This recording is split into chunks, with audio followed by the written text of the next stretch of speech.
2011 साल में मैं और तृणमूल कांग्रेस कुछ दिन के लिए हम लोग हनीमून किया था, लेकिन गौतम देव ने कहा था कि वो इलेक्ट्रिक चुल्ली हम नॉर्थ बंगाल डेवलपमेंट डिपार्टमेंट से बना देंगे, आश्वासन दिया था, लेकिन आज तक नहीं बना। जो दोनों उम्मीदवार खड़ा हुआ है वो दोनों उम्मीदवार अभी अपना पैर में खड़ा भी होने नहीं सीखा। दौड़ने का बात तो दूर है, और मैं दौड़ रहा हूँ, तो ये दोनों में कोई भी मेरा चैलेंज नहीं है उम्मीदवार का वोट से। लेकिन हमारा लड़ाई बीजेपी का साथ। नमस्कार, मैं नेहा और आप देख रहे हैं एसके लाइव, आपका समय आपकी खबर। चुनाव का माहौल पूरे तरीके से जो है वो जम चुका है, रम चुका है, और हमारे साथ आज जुड़े हुए हैं माटीगरा नक्सलवाड़ी से कांग्रेस संयुक्त मोर्चा के उम्मीदवार शंकर मालाकार जी। बहुत बहुत नमस्कार सर, बहुत बहुत स्वागत आपका। सबसे पहले हम लोग ये जानना चाहेंगे कि आप 2 बार के पहले से विधायक हैं उस क्षेत्र के, और इस बार आप चुनाव प्रचार के लिए तीसरे बार उतर रहे हैं मैदान में। कैसा रिस्पांस मिल रहा है? बहुत ही अच्छा रिस्पांस मिल रहा है। उस इलाका की जनता का साथ हमारा 45-46 साल का संपर्क है। उस इलाका का लोगों के लिए हम काफ़ी लड़ाई किया, आंदोलन किया। जब उन्होंने बुलाया मैं दौड़ के गया, और 2011 और 2016 हमें बहुमत से जिताया, मौका दिया, मैंने काम किया। जब लोग मुझे बुलाते हैं मैं उसके पास दौड़ के जाते हैं। इसीलिए बिये बाड़ी बोलो, श्राद्ध बाड़ी बोलो, श्मशान घाट बोलो, खेलार माठ बोलो, मेलार माठ बोलो, कीर्तन बोलो, जहाँ जहाँ हमको बुलाते हैं हम वहाँ दौड़ के जाते हैं, लोगों का साथ रहते हैं, उसका दुख सुख में हम साथ देते हैं। और इसी तरीक़ा से हमारा क्षेत्रों का हर बूथ में हमारा पहचान है, हमें जानते हैं, लोगों का सारे समस्या मुझे मालूम है, अब मैं उसको निभाने का कोशिश भी करते हैं।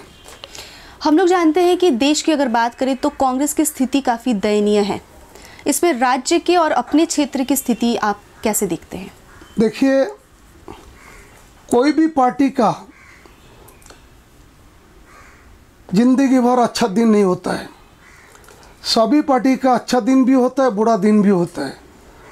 मैंने बीजेपी का 2 एमपी भी देखा। मैंने नरेंद्र मोदी से भी बहुत बड़ा नेता था अटल बिहारी वाजपेयी, उसके समय भी मैं बीजेपी का 2 एमपी देखा। 2 बीजेपी को सत्ता में आने के लिए 70 साल लगा। 70 साल। मैं तो सिर्फ 7 साल सत्ता में नहीं हूँ। डेमोक्रेसी में होता है, लोग चाहते हैं परिवर्तन। परिवर्तन क्या भी है, अच्छा दिन का लालच दिखाया, 15 लाख करके घर में पहुंचाया, 2 करोड़ नौकरी दिया है, देश के लोग खुश हैं। कितना खुश है इसका अंदाज़ा, कांग्रेस का समय गैस खत्म था 340 रुपया। अच्छा दिन का नाम पर गैस का दाम है 900 रुपया, पेट्रोल डीजल 100 रुपया, 2 करोड़ नौकरी तो दूर की बात, 14 करोड़ बेरोजगारी हो गया। तो लोग आज ये चीज़ को समझ रही है।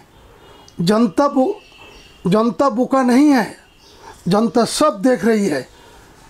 आपको मालूम नहीं, कांग्रेस का ऐसा बुरा दिन पहले भी आया और कांग्रेस सत्ता में भी आया। 77 में हम हार गया, 80 में मैं फिर से आया, ठीक है। हम 89 में हम हार गया, ठीक है। 2004 को मैं फिर आया, 2014 तक हम सत्ता में था। तो हम कांग्रेस पार्टी के इतिहास को हम जानते हैं। कांग्रेस पार्टी आज भी लोगों का दिल में है, अंतर में है, गांव में है, बस्ती में है, शहर में है, हिंदुस्तान का जहाँ जहाँ पोस्ट ऑफिस नहीं है वहाँ पर कांग्रेस का आदमी है, कांग्रेस का एक ठो ऑफिस मिलेगा। तो हम वो पार्टी का सदस्य है। मैं आज भी गर्व के साथ कह सकता हूँ कि हमारा पार्टी गंगा नदी जैसा बहते ही रहेगा, बहते ही रहेगा, चाहे हम सत्ता में रहे ना रहे, हम सरकार में रहे ना रहे, हम दरकार में हैं। मतलब जरूरत में आप लोगों के साथ हैं, ये एक आप ही कहना तो पार्टी है हिंदुस्तान में जो लोगों के लिए लड़ाई लड़ रहा है, किसानों के लिए लड़ाई लड़ रहा है, महंगाई के खिलाफ लड़ाई लड़ रहा है। जब बात किसानों की उठी ही है तो हम आपका ध्यान केंद्रित करना चाहेंगे नक्सलबाड़ी की बेंगोई जोत इलाके की तरफ। वहाँ पर पिछले लगभग 9-10 सालों से पानी की सुविधा नहीं है, सिंचाई की व्यवस्था नहीं है। आप वहाँ के विधायक रहने के नाते, जहाँ देश में कृषि आंदोलन भी चल रहा है और आप लोग उनको समर्थन भी करें, तो उस तरफ ध्यान क्यों नहीं गया? आपको जानना चाहिए कि सेच के लिए बेंगाई जोत, मुनीराम, निहाल जोत, केटू गाबुर, आपको दयाराम, ये सब हमको पानी का समस्या मालूम है। सब काम करने के लिए हमारा देश का कॉन्स्टिट्यूशन को अमेंडमेंट करके 73-74 अमेंडमेंट करके पंचायती व्यवस्था, नगर निगम का व्यवस्था किया गया। पानी का सेच का काम सेच दफ्तर करता है, एमएलए नहीं करता है। एमएलए का काम होता है लोगों का आवाज़ को विधानसभा में पहुंचाना, सरकार का पास पहुंचाना। हम सत्ता में नहीं है, सत्ता में तो सर, ये लोगों की आवाज़ ही तो है, किसानों की आवाज़ ही तो है, तो उठाते हैं हम। तो उसका कोई परिणाम निकला क्या? परिणाम तृणमूल का पार्टी जहाँ जहाँ विरोधी है, जहाँ जहाँ विरोधी है वहाँ पर उन्नयन को रुकावट करके रखा है। हमारा क्षेत्र में भी ऐसे ही किया है, क्योंकि लोग तृणमूल को वोट नहीं दिया। तो इसका कोई परमानेंट सॉल्यूशन हो सकता है? कब होगा? जब हमारा सरकार आएगा। हमारा सरकार आ रहा है, हम काम करेंगे। हम ही तो उत्तर बंगाल में तीस्ता नदी का काम 1973 में शुरू किया था। तीस्ता कैनेल क्यों किया था? गांव-गांव में पानी पहुंचाने के लिए, किसानों के अच्छा काम के लिए। तो सर 10 साल तो हो गए, और कितने साल लगेंगे? ये सवाल आप गौतम देव को पूछिए, ये सवाल आप ममता बनर्जी को पूछिए, ये सवाल आप रविंद्रनाथ घोष को पूछिए। मैं मंत्री नहीं हूँ, मैं सरकार में नहीं हूँ, मैं विरोधी हूँ, और मैं आवाज़ उठाए कि नहीं। आप विधानसभा का 10 साल का गूगल को सर्च कीजिए, कब कब मैंने विधानसभा में क्या किया बोला। मुझे जनता ने उनकी आवाज़ को उठाने के लिए भेजा है, नाली बनाने के लिए, झाड़ू मारने के लिए मुझे एमएलए नहीं बनाया। उसके लिए भी दफ्तर है। बिल्कुल, वो काम करने के लिए नाला बनाना, बिजली लगाना, इसके लिए पंचायत है।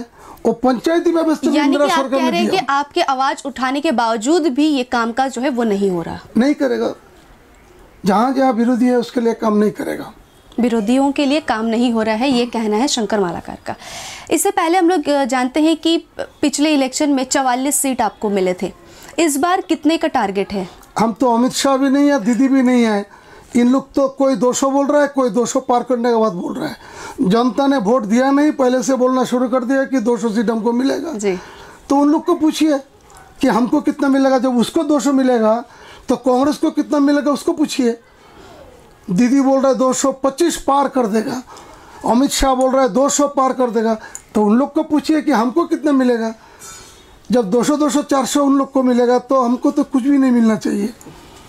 बिल्कुल, 294 की सीट है, लेकिन 200 जो है विपरीत जो पार्टियां हैं विपक्ष की, वो कह रहे हैं कि उनको मिलेगा। हालांकि क्या होगा ये 2 मई को ही रिजल्ट आने के बाद ही पता चलेगा।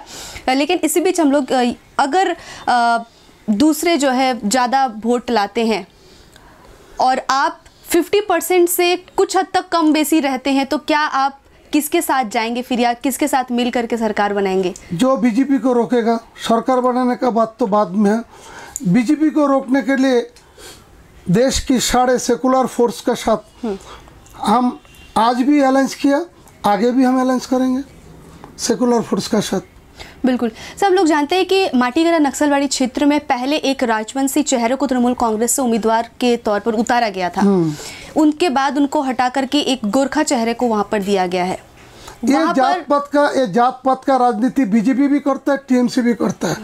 इसका देवलियापना हम लोग देख चुके हैं। नहीं, कहीं गोरखा वोट आप लोगों के वोट बैंक को प्रभाव नहीं करेंगे? ये सब में हमें कोई दिलचस्पी नहीं है।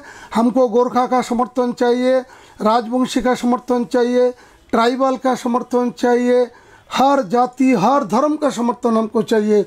हमें वो बात से कोई मतलब नहीं है कौन गोरखा का लिए है, कौन राजवंशी के लिए है। ये जात पात का बंटवारा टीएमसी भी करता है, बीजेपी भी करता है। Naxalbari Hindi college, fire brigade और एशियन हाईवे सहित बहुत सारे ऐसी योजनाएं हैं जिसमें तृणमूल कांग्रेस कहती है कि ये उनकी योजनाएं हैं, उन्होंने वो सब डेवलपमेंट किया है। आपने क्या किया है, या फिर आप क्या प्रतिक्रिया करेंगे इस पर? नक्सलवाड़ी कॉलेज बनाने के लिए 2011 साल में मैं और तृणमूल कांग्रेस कुछ दिन के लिए हम लोग हनीमून किया था, तृणमूल का साथ 1-1.5 साल हनीमून किया था। अच्छा। उस समय मैंने विधानसभा में ममता बनर्जी से दावी किया था कि हिंदी भाषियों के लिए एक हिंदी कॉलेज होना ज़रूरी है। इसका आवाज़ मैंने उठाया, ये दावी हमने किया। आज जिन लोग तृणमूल कर रहा है 99% लोग उस समय हमारा साथ कांग्रेस करता था। अमर सिन्हा बोलिए, सुनील घोष बोलिए, पृथ्वीश राय बोलिए, A to Z तृणमूल का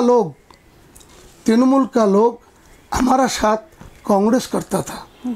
वो आवाज़ हम लोग मिलके किया था। काम तो सरकार ही करेगा, तृणमूल का सरकार है वो करेगा। हमारा काम है सरकार को बाध्य करना।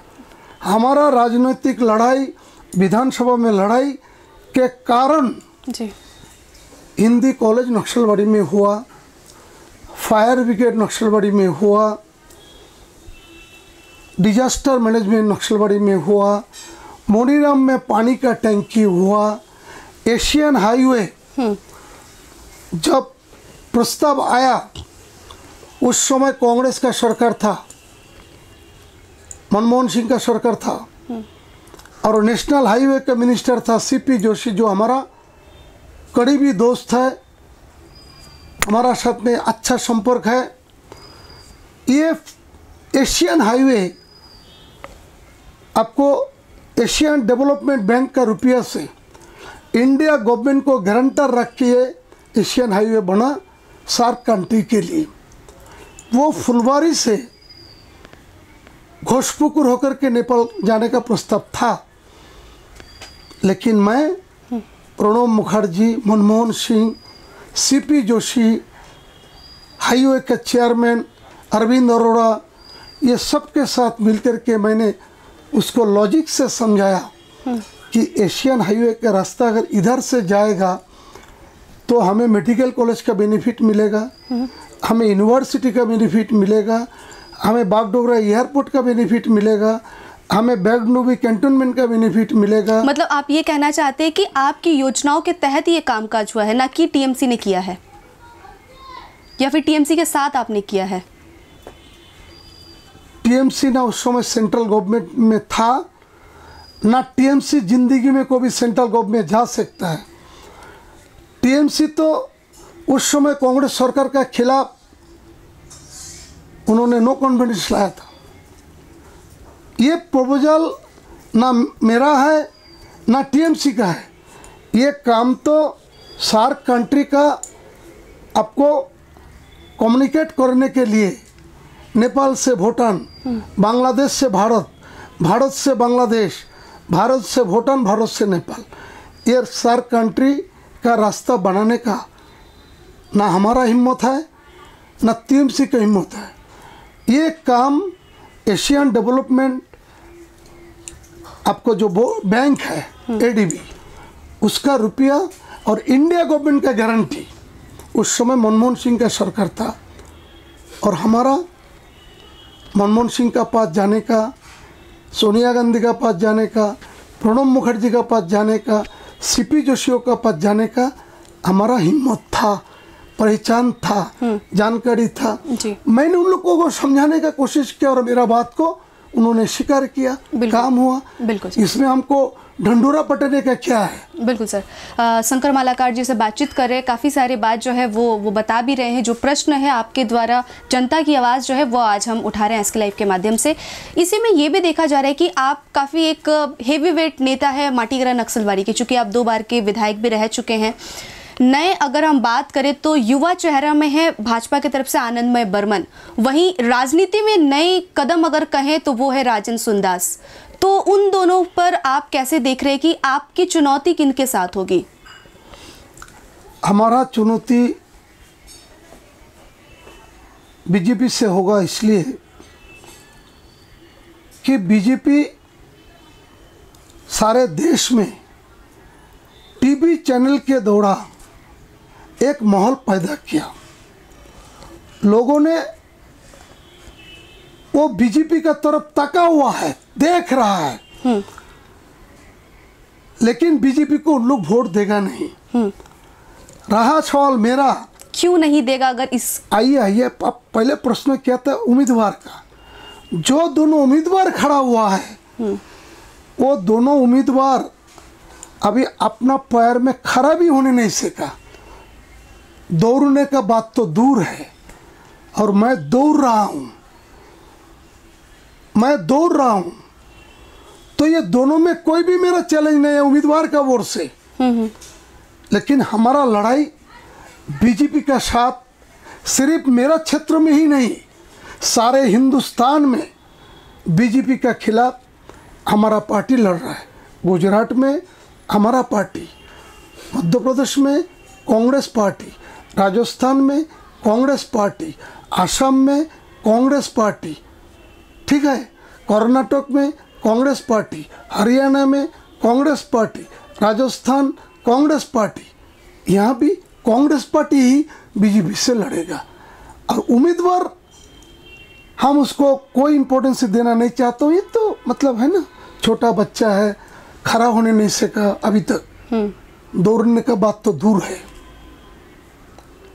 बिल्कुल। आप कह रहे थे कि बीजेपी को वोट नहीं देंगे, तो वो किस वजह से नहीं देंगे? अगर इसकी कुछ सारे देश को तहस नहस कर दिया, अच्छा दिन का नाम पर देश का बर्बादी कर दिया, सारे सरकारी संपत्ति बेच करके हमारा देश का नौजवान, पढ़ा लिखा नौजवान, उसको कभी भी सरकारी नौकरी नहीं मिलेगा।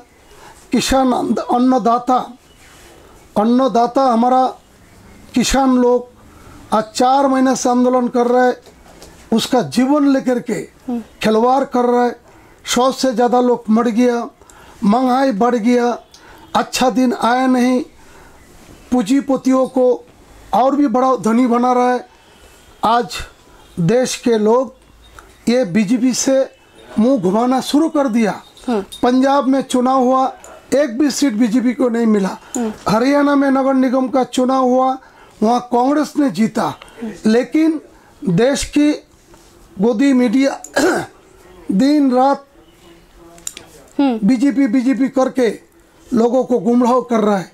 लेकिन लोग देख रहे हैं, देश का लोग आज महंगाई, रोजगार नहीं बढ़ा, नौकरी नहीं मिला, इसीलिए बीजेपी राम नाम पर जय श्री राम का नारा लगा के 2-4 मिनट के लिए लोगों को सेंटिमेंट करा सकता है। लेकिन जब लोग बाजार में जाते हैं, रोजगार के लिए जाते हैं, तब उसको पता लगता है महंगाई कितना बढ़ गया, रोजगार नहीं बढ़ा, सामान का दाम बढ़ गया, बेरोजगारी बढ़ गया। लॉकडाउन कोरोना के कारण बिल्कुल 14 करोड़ बेरोजगारी आज रो रहा है। नरेंद्र मोदी एक ठो गाड़ी नहीं दिया, जो हमारा बंगाल से जो माइग्रेन लेबर गया उसको लाने के लिए एक ठो बस नहीं दिया।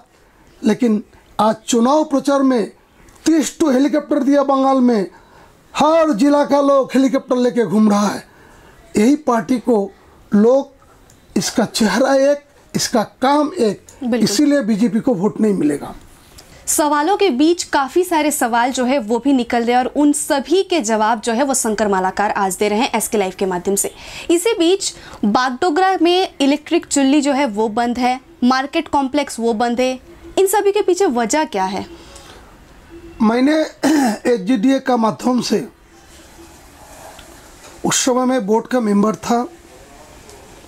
4 इलेक्ट्रिक चुल्ली होने का प्रस्ताव आया था। एक चुल्ली बागडोगरा में बनाने के लिए मैंने ही प्रस्ताव दिया था। बाद में कितना घोटाला हुआ आप सब जानते हैं, और ये घोटाले का कारण बागडोगरा के इलेक्ट्रिक चुल्ली बंद है। बल्कि बागडोगरा के ही नहीं, माल बाजार, मैनागुड़ी सभी जगह का इलेक्ट्रिक चुल्ली बंद है। लेकिन गौतम देव ने कहा था कि वो इलेक्ट्रिक चुल्ली हम नॉर्थ बंगाल डेवलपमेंट डिपार्टमेंट से बना देंगे, आश्वासन दिया था, लेकिन आज तक नहीं बना। तो आश्वासन में ही रह गए और मंत्री क्या भूल गए उस बातों को? मंत्री ऐसा आश्वासन तो बहुत दिया है, लेकिन कुछ भी नहीं किया, मार्केट भी नहीं किया।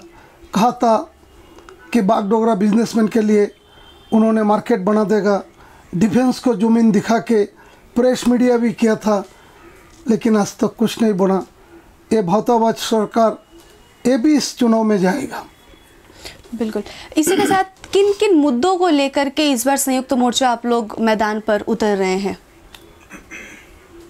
बेरोजगारियों का रोजगार,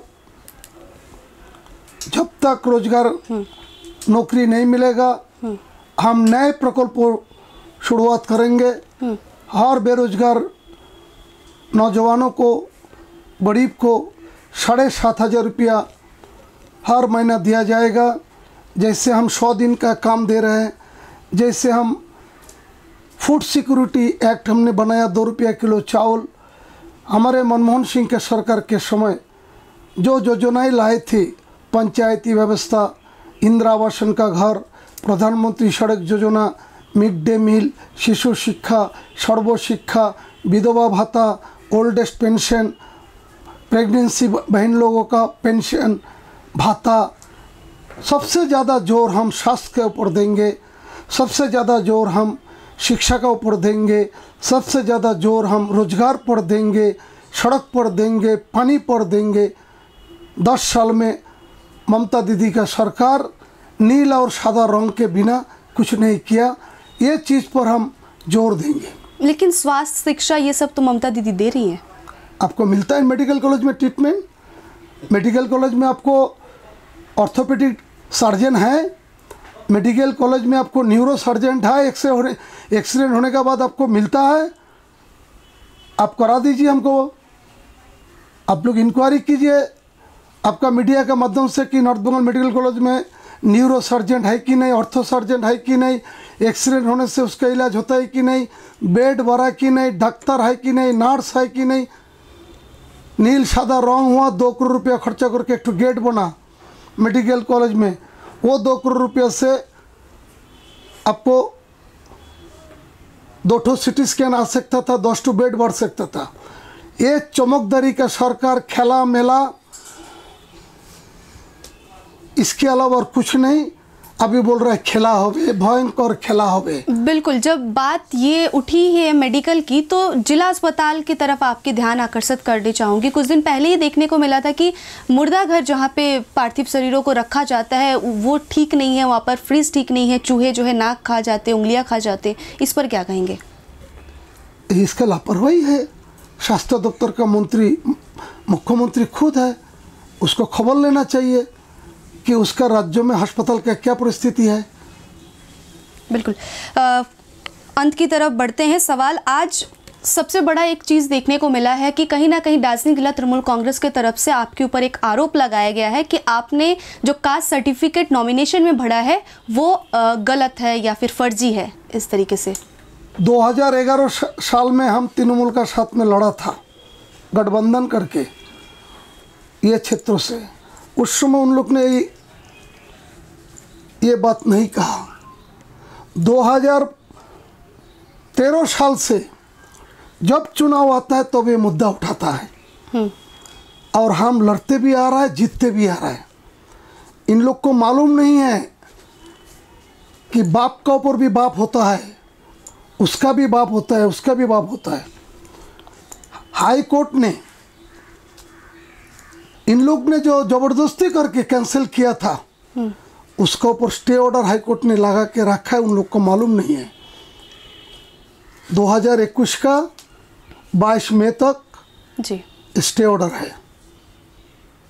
बिल्कुल। एक अंतिम सवाल आपसे ये लेना चाहेंगे कि कांग्रेस या फिर लेफ्ट के नेता जब भी जीतते हैं तो देखा जाता है, या फिर कहीं बयान पे उन्होंने कहा भी है कि गाय बकरियों की तरह वो बिक जाते हैं, तो इस पर आपकी क्या प्रतिक्रिया है? ये राजनीति पहले टीएमसी किया, अभी बीजेपी करता है। जहाँ है टीएमसी वहाँ ही बीजेपी। टीएमसी छोड़ के बीजेपी में जा रहा है। एक समय ममता दीदी का दाहिना तरफ था मुकुल, बाया तरफ था शुभेंदु। अभी मोदी जी का दाहिना तरफ है मुकुल, बाया तरफ है शुभेंदु। फर्क कुछ भी नहीं। ये दल बदलू का बिजनेस मार्केटिंग टीएमसी बीजेपी ने चालू किया। सर सवाल आप समझे नहीं, मैं आपके कांग्रेस या फिर लेफ्ट की बात कर रही थी। बोलिए ना। यही सवाल था कि आपके पार्टी के नेता या फिर लेफ्ट के पार्टी के नेता वो भी कहीं ना कहीं गाय बकरियों की तरफ बिक जाते हैं, तो बिकता है। उसको जो जीता है वो तो नहीं बिका, वो बिकता है। उसको जो जिताते हैं वो नहीं बिकता है। जो जीता है वो बिक्री होता है। उसको लोग गद्दार कहते हैं। बिल्कुल। हमारा देश में एंटी डिफेक्शन लॉ बना हुआ है। 14 एमएलए हमारा पार्टी छोड़ के चला गया। ये तृणमूल का स्पीकर आज तक उसका ऊपर एंटी डिफेक्शन लॉ नहीं लगाया। ठीक उसी तरह तृणमूल का एमपी बीजेपी में चला गया और बीजेपी का स्पीकर ओम बिरला जी का पास शिकायत करने का बाद भी जिन एमपी लोग बीजेपी में गया उसका अगेंस्ट में एंटी डिफेक्शन लॉ नहीं लगाया गया। जब तक एंटी डिफेक्शन लॉ नहीं लगाया जाएगा तब तक कुछ लोग ये घोड़ा किन्ना बेचना दल बदलू चलते रहेगा। बिल्कुल। बहुत सारे सवाल हमने किए और उनके प्रत्यक्ष रूप से जवाब जो है वो शंकर मालाकार जी ने दिए हैं। इसी के साथ एक अंतिम मैसेज हमारे एसके लाइव के माध्यम से कि लोग आपको किस तरीके से समर्थन करें, उसके लिए एक मैसेज। 46 साल मैं इस क्षेत्रों में छात्र आंदोलन किया, युवा आंदोलन किया, महिला के अधिकार के लिए आंदोलन किया, बेरोजगारियों को रोजगार के लिए आंदोलन किया, घेराव किया, डेपुटेशन किया, जुलूस किया। 46 साल मैं अपना जीवन का सबसे ज़्यादा समय मैं राजनीति में बिता दिया। मैं जनता से, हमारा क्षेत्रों का लोगों से यही मेरा अपील है कि पहले भी मैं आपके साथ था, आज भी मैं हूँ, आगे भी मैं आपका साथ रहूँगा, आपका लिए लड़ाई लड़ूँगा, आपका आवाज़ को मेरा आवाज़ बनाऊंगा। आपके लिए पहले भी लड़ाई किया, आगे भी लड़ाई करेंगे। आप हमें आशीर्वाद दीजिए, समर्थन कीजिए। आपका बेटा समझकर, भाई समझकर, दोस्त समझकर हमारा बारे में आप ज़रूर समर्थन दीजिएगा। यही मेरा सबसे मेरा विनती है। बहुत बहुत धन्यवाद दादा, आपसे बातचीत कर रहे थे और आपसे ये शुभकामना देना चाहेंगे कि आप जीते इस विधानसभा क्षेत्र से, तीसरे बार फिर से विधायक बने और फिर से आपके साथ इंटरव्यू सेशन करेंगे। और बहुत बहुत धन्यवाद आपको भी, आप सबको भी, हमारे दर्शक को भी धन्यवाद। अब वक्त आ गया है अपने सपनों को एक नई पहचान देने का। वेबल कंप्यूटर ट्रेनिंग सेंटर आपके लिए लेके आए हैं डिप्लोमा एंड कोर्सेज जैसे English speaking course, software application, financial accounting, Tally, Java, HTML, DTP, C++, Python जैसे बहुत से कोर्सेज एंड डिप्लोमा। और आपको मिलेगा hologram sealed certificate government of West Bengal undertaking, जो आपके हर सपने को देगा एक नई उड़ान। Webel computer training centre, opposite Siliguri college, gate number 2, college Para, Siliguri. जैविक राज्य सिक्किमको अनुपम उपहार सञ्जीवनी, विश्वकै पहिलो कीटनाशक औषधि जसको एकै स्प्रेले भ्याक्सिन सरह काम गर्छ र फसलमा लाग्ने विभिन्न भाइरस, ब्याक्टेरिया र फंगसबाट हुने समस्त रोगहरू साथै पातको रस चुस्ने किराहरू समेत नियन्त्रण गर्छ, जो रासायनिक कीटनाशक भन्दा अझै किफायती र प्रभावकारी छ। फसल कुनै होस्, रोग कुनै पनि होस्, एकपल्ट अवश्य प्रयोग गर्नुहोस्, सोचे भन्दा बढी लाभ पाउनुहुनेछ। सञ्जीवनी फसलको सुरक्षा कवच किसानहरूको निम्ति वरदान। माउन्ट कनिफर स्वीट्स एन्ड स्पाले अब बिहे बटुल पार्टी वा कुनै उत्सव मनाउन परे दरबार ब्याङ्क्वेट हल अनि बोट रुमको व्यवस्था गरिदिएको छ। हल अत्यन्तै फराकिलो भएकोले सुविस्तासँग आफ्नो उत्सव मनाउन सक्नुहुनेछ। भिडभाडको सामना गर्नु पर्दैन। 3000 र 1000 स्क्वायर फिटको यस हलको उपयोग दर रुपैयाँ 399 देखि सुरु गरिएको छ। सम्पर्क ठेगाना Mount Conifer Sweets and Spa 5 doctor SM Das road opposite Ring Mall, Darjeeling. Looking for an opportunity to work in Japan? We have exciting employment opportunities, especially in industries like nursing, caregiver, manufacturing and construction. Advantages of working in Japan: better pay packages, better quality of life, better employee welfare and protection, high professionalism and work ethics, respect and dignity of labor, learning the best technology in the world. That is where we come in at Veda School of Languages, VSL, in association with HNA, Arms Incorporation, Japan. Call us at 9911 546021. Wallpapers done. अब fan stylish और hi tech होना चाहिए। Fan तेज चले पर metre नहीं। Surya fans चाहिए आपको। Surya fans, stylish, dust free और हाई टेक। चली हवा सूर्या की।